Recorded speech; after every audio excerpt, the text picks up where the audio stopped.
So our very first set of examples here is going to be the if-else chains. So remember from the text that we can in fact have a an if without the else. That's in the case that we only need to check for one condition. So think about things like special cases. So, if student number equals something specific, so we're looking for a specific student. So here is our code. I want to go through a couple of things in here that are additions to what you'll have seen in the text.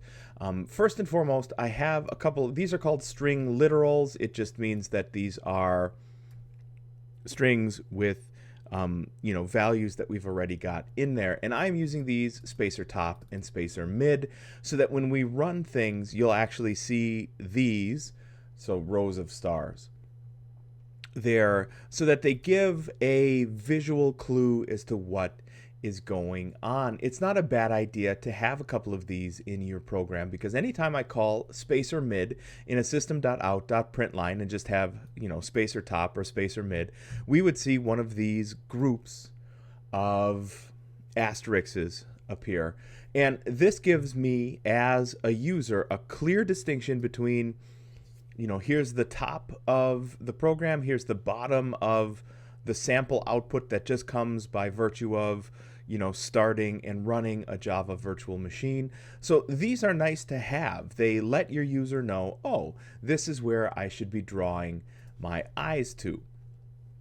So that's just a word here on outputting a spacer, something that gives a banner, a logo. All of those things help draw your user towards what it is that you are doing. So I have three integer variables with values. So that is all happening here in this line. And remember, we've got both variable declaration, so that is where I call int1 to be a variable, and assignment equals 5 right here in the same line.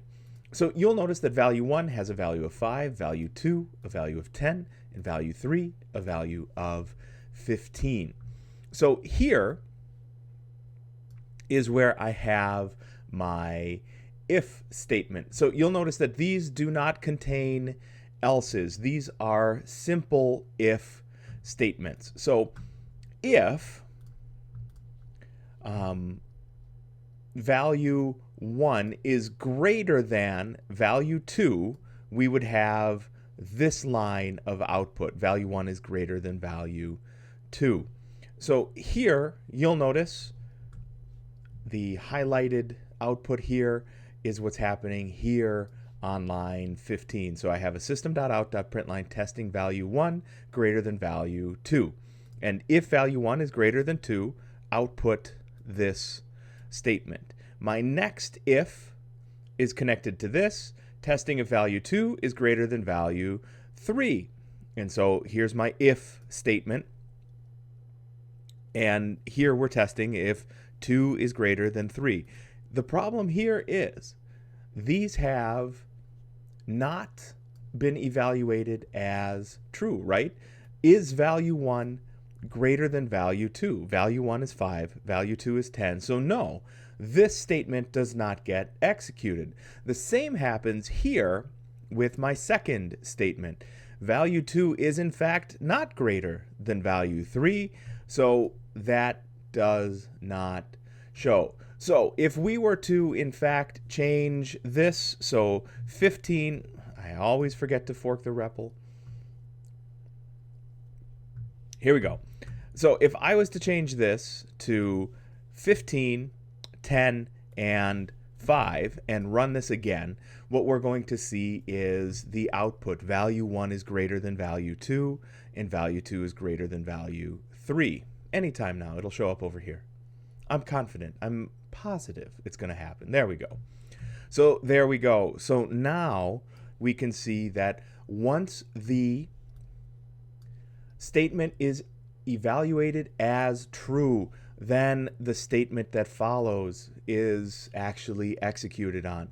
If your testing, your conditional is evaluated as false, you will not see that in your output window. One extra word here, I would honestly, I'm going to take this and I'm going to wrap it in a curly brace. So here we go, a statement block.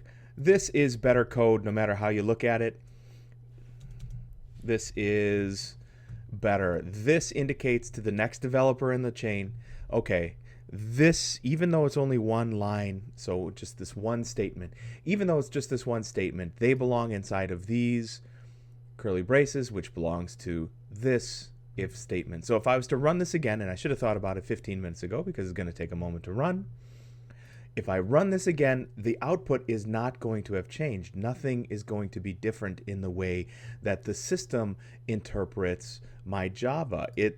These rather are just here to ensure that the statement, so essentially lines 17 through 19, are evaluated together. So that's good programming practice.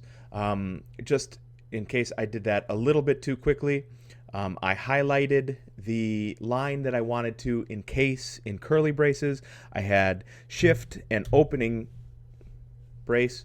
There we go. I get one at the start, I get one at the end, and I just go ahead and hit enter, and Replit knows enough to give me my my indentation, and here I can fix by just hitting enter at the end of that line so that I have my correct indentation and I have the correct syntax for everything inside of there. So this is better code because it's easier to see later on. So what about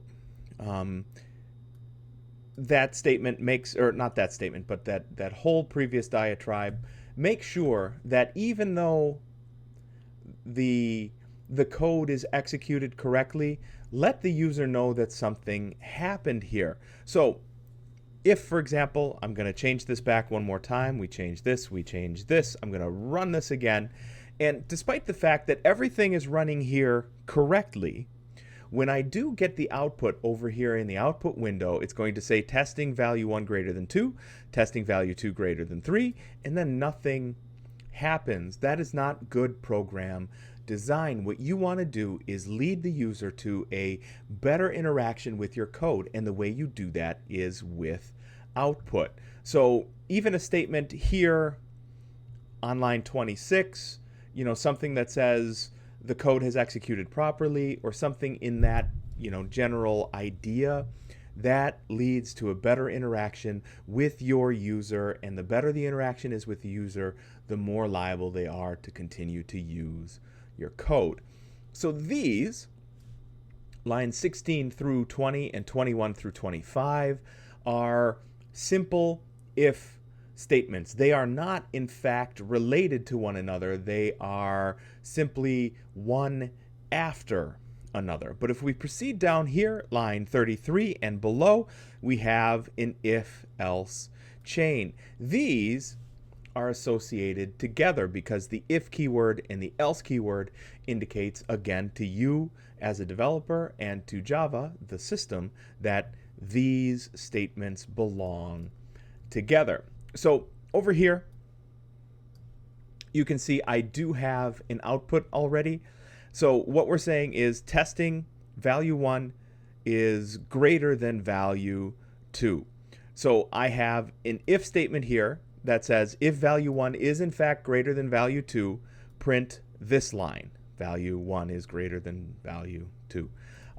Else, this says that this statement evaluates to false, would execute the lines that follow, or the statement block that follows this else. So we can see that's actually right over here. Value 1 is greater than value 2. And in fact, value 1 is not greater than value 2. Remember, because I have 5 is not greater than 10. Just to prove that this is doing it right, I have the other side of this. Here's value 2 is greater than 3, and this also says value 2 is not greater than 3. Let's just go back and prove that in fact this is doing the work correctly. So I'm going to change 15, 10, and 5. We're going to run this again, and this time I'm going to expect my output to be the opposite. It is going to tell me that value 1 is greater than value 2, there we go, and value 2 is greater than value 3. So if by itself is a single simple selection. If else provides an alternative based on that selection. And what we'll do is we can grow on that from here. What happens if we have if, else if, and then else? That's the next video.